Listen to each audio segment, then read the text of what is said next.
when we start treating each other as equals and seeing each other as like human beings and people that have power and people that can grow to be something great, that's when we can start to form up and team up as a community as a whole, and not just have these like smaller groups of people of race and things like that fighting for something.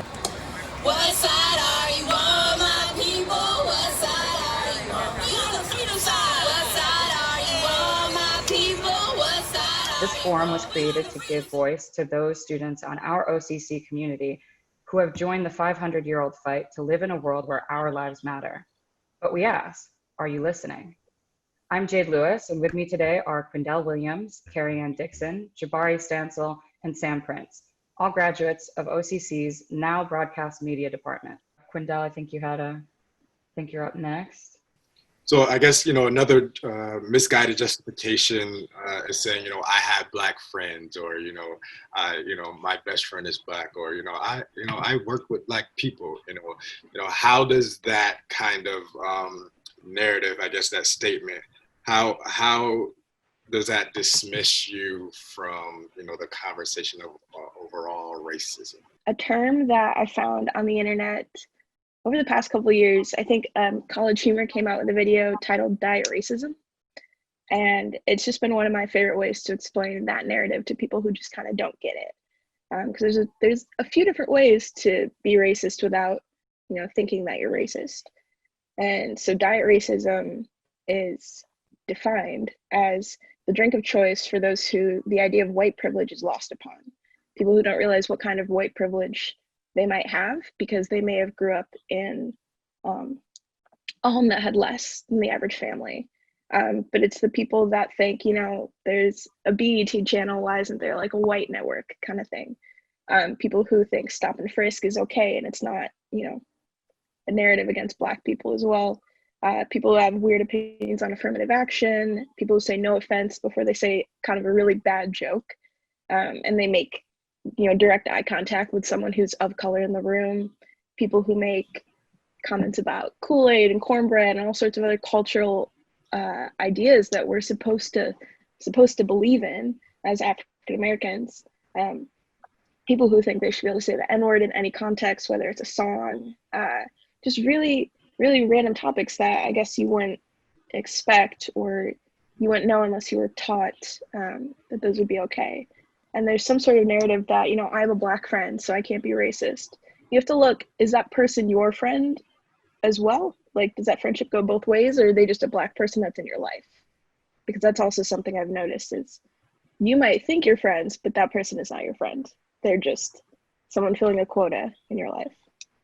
Yeah, I also read something interesting about how a lot of Black people specifically right now are starting to realize that a lot of maybe the white friends that they grew up with aren't really their friends. It's just people, like they were never an ally to Black people. They were just someone who took you out of that traditional, stereotypical, whatever Black person narrative in America. So they took you out of that and they don't see you as that because they got to know you. That doesn't mean that they don't still uphold those really, really deep-rooted racist and systematic beliefs that are working towards oppressing you.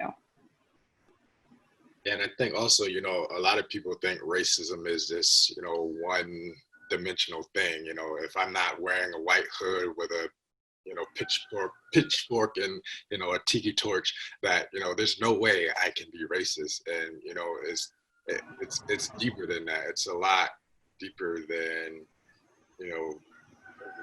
what you envision racism to be. And I think people need to start recognizing that, and we go back to just being comfortable in situations where,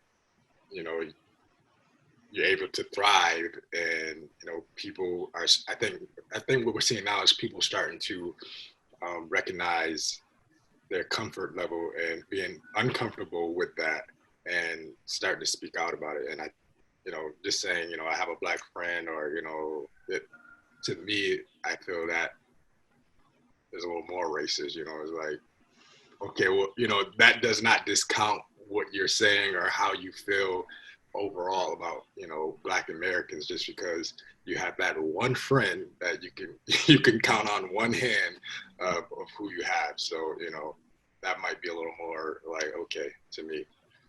one black person, two black people, a black coworker cannot co-sign you for the entire race of black. Like that is an absolutely insane concept.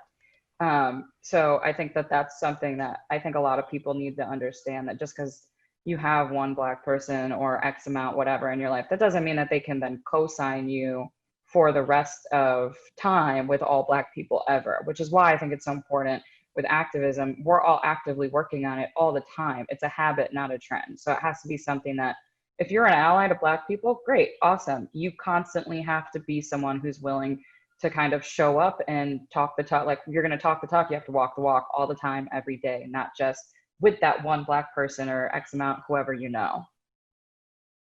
I would like to add on that. A lot of times when it comes to joking about black people or making a comment about it, it's pretty unnecessary at the moment. I have a lot of white friends in my life. I had a lot of black friends in my life, and I can pretty much see the difference. I have been on the end of black jokes from white people. And do I think it's funny? Yeah, I do sometimes, but I also think it's unnecessary. What's the point of you saying that? Because I know if I probably wasn't here, you probably would have never made that joke in the first place. So why are you saying it now? I just want to say, like, it's pretty unnecessary, guys. You don't have to make this joke around me. You can just treat me like any other person in your life. You don't have to treat me just because I'm black. Oh, I should probably make a black joke. He'll probably laugh at it. It's pretty unnecessary. I don't think you need to comment about certain topics or bring up certain topics around me. Like, you don't need to bring up Donald Trump around me. You don't need to bring up the wall. You don't need to bring up like a slavery topic or, what type of shoes I'm wearing. It's pretty unnecessary. I am the person who I am for a reason, and I love myself. You don't need to point it out to other people.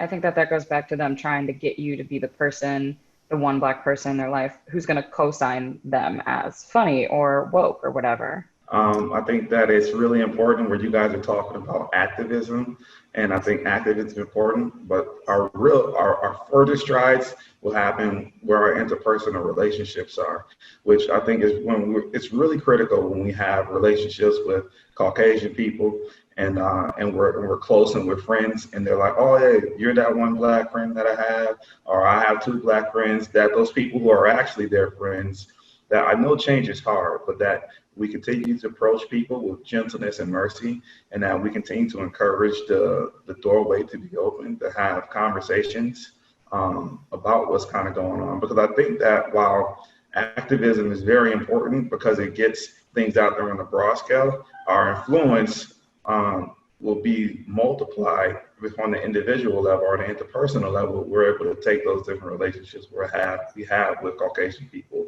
and are able to have conversations with them regarding these things. And so I think that I love it when I hear, oh, I have this one black friend or I have this two black friends, because that means that the door is open for them to have more friends, right? But that the door is open for them to be able to have these interpersonal relationships where this immediate big change might be hard, but that we can begin to plant these different seeds, these different ideas into their head and slowly begin to change them. So I know it's a little frustrating because, we all want to see this change happen overnight, and I wish it could too.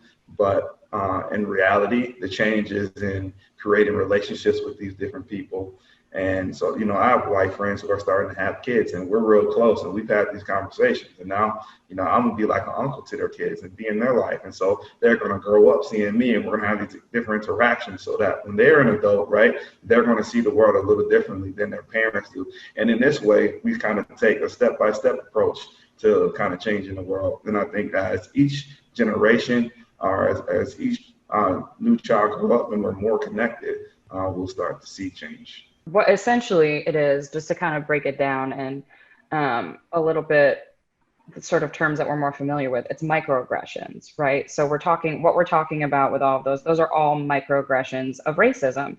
And that's something that I think is in this kind of new wave of civil rights. That's a big targeting point for the movement, is understanding not only white privilege, but also these microaggressions. And like, if you're a white person, you're tending to not worry about those things that you just mentioned, Carrie Ann. And so I think that that's kind of just to add to that, it's the microaggressions aspect is where that's a lot of that I think is coming from. I mean, I don't have to worry about, you know, being afraid of a Black person when I'm in the elevator with them or near a store with them. I hold my purse tighter when anyone walks near me, because as a woman walking down the street, like, I'm afraid of just kind of men in general sometimes. That's just a fear I think I have just for anyone. It's not a color issue, but there are people who explicitly, whether it's a man or a woman, if someone of color gets in close quarters with them, they get a little nervous. And that's a thing. But they could also be that person that says, you know, I have a Black friend. That's something I'll see sometimes. I think right now it's also important to know, I know we're going to get into this later, so I won't talk too much on it, but like you and I, Carrie Ann, we also come from a place of privilege as being light-skinned women. And so those interactions are very, very different for anyone who's darker skin, as well as men in general of the Black community. I have a younger brother. He's 6'2", plays football, like he's huge, like 200 and a couple pounds. And he's got like an afro. So I might be able to pass as being like, in terms of these microaggressions, non-threatening, but he can't. So there's certain spaces that we enter into as lighter skin women in the Black community that aren't able to be occupied by others. And so that's what's important too, is understanding. I know we're going to get into colorism later, so I won't get too much, because that's I love that topic and I love talking about it because I don't think it's discussed enough. But you know, it's really important for us too, to understand that privilege, but also, as you said, as a woman, that's why all of these movements have to be intersectional, because at the end of the day, if it's not, you're treating a symptom.